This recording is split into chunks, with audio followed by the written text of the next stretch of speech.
एक लड़की अकेले में बैठी और वो रो रही होती है। उसके आंसू गालों से लकीर बनाते हुए जमीन पर समा रहे थे, आंखें लाल थी। उसी समय एक लड़का पहुंचता है और पूछता है, प्लीज बात क्या है, आप काहे को रो रही हो? लड़की नहीं बोलती। लड़का फिर पूछता है, बहन बताइए बात क्या है, आप काहे को रो रही हो, कारण क्या है? लेकिन लड़की जो होती है ऊपर को देखती है, देखने के बाद फिर गर्दन घुमा लेती है, और लेकिन आंसू उसके तार तार जमीन पर समा रहे थे। लड़का फिर पूछता है, क्या किसी ने तुम्हें सताया है, या किसी ने गलत कहा है, या किसी ने कुछ कहा है? आपकी मालूम पड़ता है कि शादी हो चुकी है, हो सकता है कि पति से कुछ अनबन हो गई हो, या पति ने कुछ कहा है, या घर वालों ने कुछ कहा है, तो प्लीज एक बार बता दीजिए।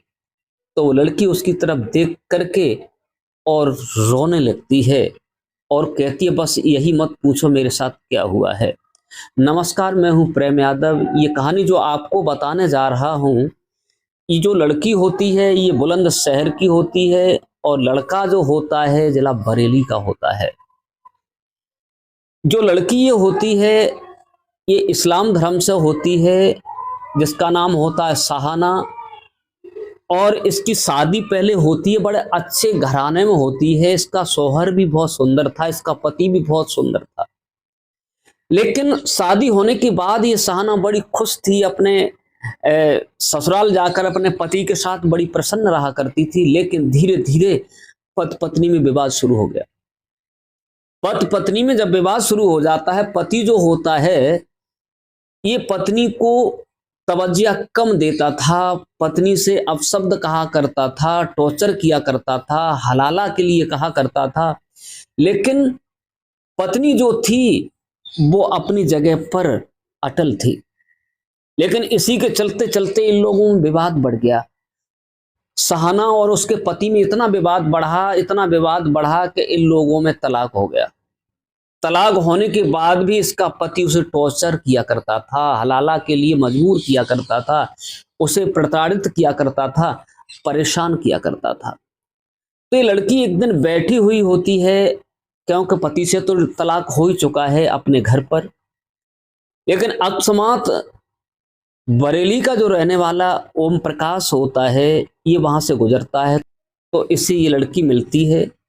ओम प्रकाश जो होता है इस लड़की से मुलाकात हो जाती है, और मुलाकात के द्वारा ये पूछता है, एक दूसरे का नंबर शेयर करते हैं और एक दूसरे की दिल की बातें पूछते हैं। तो लड़की फोन के जरिया उससे अपनी सारी बातें शेयर कर देती है। जब ये एक दूसरे को अच्छी तरीका से समझने लगे, लड़की कहती है, ओम प्रकाश जिंदगी बहुत बड़ी है, शादी आपने भी नहीं की है, लेकिन मेरे पति ने मुझे छोड़ दिया है, डिवोर्स दे दिया है। अगर मेरे से आप एग्री हैं तो मैं जीने मरने तक की कस्में खा सकती हूं, और मैं बिल्कुल तुम्हें छोड़ नहीं सकती। इन लोगों में एक दिन नहीं, 2 दिन नहीं, 2 साल तक इसी प्रकार प्रेम प्रवाहन चलता रहा। एक दूसरे को समझते रहे, एक दूसरे के प्यार में डूबते रहे। अंत में लड़की कहती है कि मैं धर्म परिवर्तन करके हिंदू बनना चाहती हूँ। हिंदू बनने के बाद आप मुझे अपना लो, बस यही मेरी इच्छा है कि मैं तुमसे शादी करना चाहते हैं। तो ओम प्रकाश कहता है, क्या तुम्हारे पति से हकीकत में तुमसे डिवोर्स हो चुका है, पति ने तुम्हें छोड़ दिया है? तो वो सहाना कहती है कि हाँ, मेरे पति ने मुझे डिवोर्स दे दिया है और कागज भी बन चुके हैं। अब मुझे मेरे पति से कोई ताल्लुक नहीं है, और मैंने पति को बिल्कुल ही छोड़ दिया है, पति के साथ अब रहना ही नहीं चाहते हैं। ओम प्रकाश और सहाना के बीच में लगभग 2 साल प्रेम प्रसंग चला। ये आपस में मिलते जुलते रहे। फिर दोनों तरफ से समझदारी के अनुसार इन लोगों की शादी की रस्में, शादी की तैयारियां पूरी की जाती है। जो लड़की अपने पति से डिवोर्स लेकर के आई थी, आज वो लड़की अपने माता पिता की आज्ञा से और एक हिंदू रीति रिवाजी से ओम प्रकाश जो होता है उससे शादी के लिए हाँ कर देती है। हाँ करने के बाद एक दिन वो आता है कि ये दोनों एक मंदिर में जाकर के और अपना जो रीति रिवाजी से विवाह होता है और एक दूसरे के गले में माला डालते हैं, मिठाइयाँ खिलाते हैं, लड़की जो होती है लाल जोड़े में होती है, अपने पति के पैर छूती है, जो रस्में हिंदू धर्म में होती हैं वो सारी वहां पर की जाती है। अब इस लड़की का नाम था उस समय साहना, लेकिन हिंदू रीति रिवाजी के अनुसार इस लड़की का नाम कर दिया गया शारदा। इसने इस्लाम धर्म को त्यागा। त्यागने के बाद ये लड़की एक हिंदू बनी। हिंदू बनने के बाद और ओम प्रकाश से अपना विवाह किया।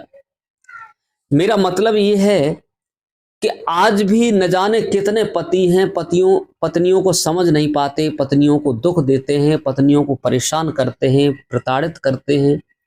लेकिन ये कहा जाता है कि दो प्रेमी जब मिलते हैं तो कोई भेदभाव नहीं होता, इन लोगों में प्यार प्रवान कभी भी बढ़ सकता है। पत्नी एक दूसरे को समझें या न समझें, लेकिन जिंदगी बहुत काफी होती है, क्योंकि पति पत्नी के गाड़ी के पहिया होते हैं, अगर एक भी कमजोर है तो चलने में झटका लगता है। तो इन लोगों ने भीटानाथ मंदिर में जाकर के 14 फरवरी बसंत पंचमी को 2024 को इन्होंने एक दूसरे को वरमाला पहनाए और पहनाने के बाद जीने मरने तक की कस्में खाई, 7 फेरे लेते हैं। लोगों की भी वहां पर भीड़ होती है। लेकिन ये धर्म परिवर्तन के बाद ओम प्रकाश ने एक भटकते हुए परिवार को, भटकती हुई लड़की को जिसका कोई सहारा नहीं था, सहारा दे करके और उस लड़की को अपनाया। अपनाने के बाद उससे रिश्ता अटूट किया। तो मेरा मतलब ये है कि ऐसा होना भी चाहिए। अगर कोई सुबह से भटक जाए, अगर किसी की हालत खराब हो, इंसान वही है जो इंसान के काम आए, इंसान वही है जो इंसान के काम आता है। और इंसान वो नहीं है कि आप पर मुसीबत है वो पीठ फेर कर खड़ा हो जाए, तुम्हें ना समझे और तुम्हें अनसमझ कर दे। क्योंकि पति पत्नी का बंधन एक ऐसा है, अगर पति एक बार शादी हो जाए तो उसके लिए पत्नी कैसी भी हो, चाहे वो चतुर हो, चाहे चालाक हो, कैसी भी हो, उसके लिए धर्म पत्नी है। लेकिन स्त्री के लिए पति कैसा भी हो, अपना कैसा भी हो, चाहे वो धनहीन हो, चाहे धनवान हो, चाहे अज्ञान हो, चाहे बलवान हो, चाहे पहलवान हो, चाहे कमजोर हो, उसके लिए परमेश्वर होता है। पति पत्नी का संबंध एक ऐसा होना चाहिए कि एक जैसे दूध में शक्कर को मिला देते हैं वैसे ही मिलकर के रहना चाहिए। सबसे बड़ा अगर रिश्ता है तो प्यार का रिश्ता है, वो पति पत्नी का है। जो पति पत्नी के सामने एक दूसरे की बातें शेयर की जाती हैं वो दूसरे के सामने नहीं की जाती है।